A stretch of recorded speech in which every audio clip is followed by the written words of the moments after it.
Hello, എല്ലാവർക്കും സുഖമാണല്ലോ അല്ലേ? സുഖമാണെന്ന് ഞാനിപ്പോൾ എല്ലാവരും കരുതുകയാണ്. നമുക്കൊരു കഥ കേട്ടാലോ? കഥയുടെ തുടക്കത്തിൽ തന്നെ.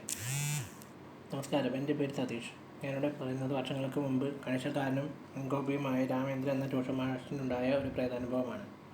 അദ്ദേഹം പറയുന്നതായിട്ടാണ് ഞാനിവിടെ പറയുന്നത്. ഹലോ, എൻ്റെ പേര് രാമേന്ദ്രൻ. ഞാനൊരു ട്യൂഷൻ അധ്യാപകനാണ്. മുൻകോപിയും ഞാൻ അവരെ ആ വീട്ടിൽ കൊണ്ടുചെന്നാക്കി. ആ സ്ത്രീ പറഞ്ഞു, ഇന്നിവിടെ തങ്ങിയിട്ട് പോകാം. ഞാൻ ഉടൻ തന്നെ ആ സ്ത്രീയെ ധിക്കരിക്കാൻ ആയില്ല. ഞാൻ അവിടെ തങ്ങി. 12:30 ഞാൻ എൻ്റെ കയ്യിലെ അത്താഴത്തിന് ശേഷം ഞാൻ അവിടെ കിടന്നുറങ്ങുകയായിരുന്നു.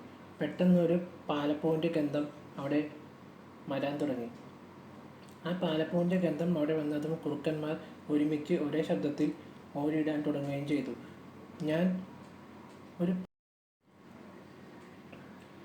ഉടൻ തന്നെ ഞാൻ എൻ്റെ മൊബൈൽ ഫോൺ എടുത്ത് ഉച്ചത്തിൽ സംസാരിക്കുന്നതായി അഭിനയിച്ചു.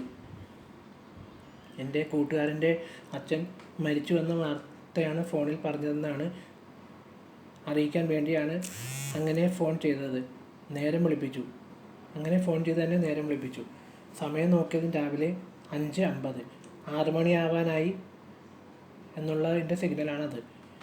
ഞാൻ ഉടൻ തന്നെ പിന്നീട് ഞാൻ ചരട് ജപിച്ച് കെട്ടിയ ശേഷം അന്ന് മുതൽ എനിക്ക് ഇതുപോലുള്ളൊരു വേറെ അനുഭവം പോലും എനിക്കുണ്ടായിട്ടില്ല.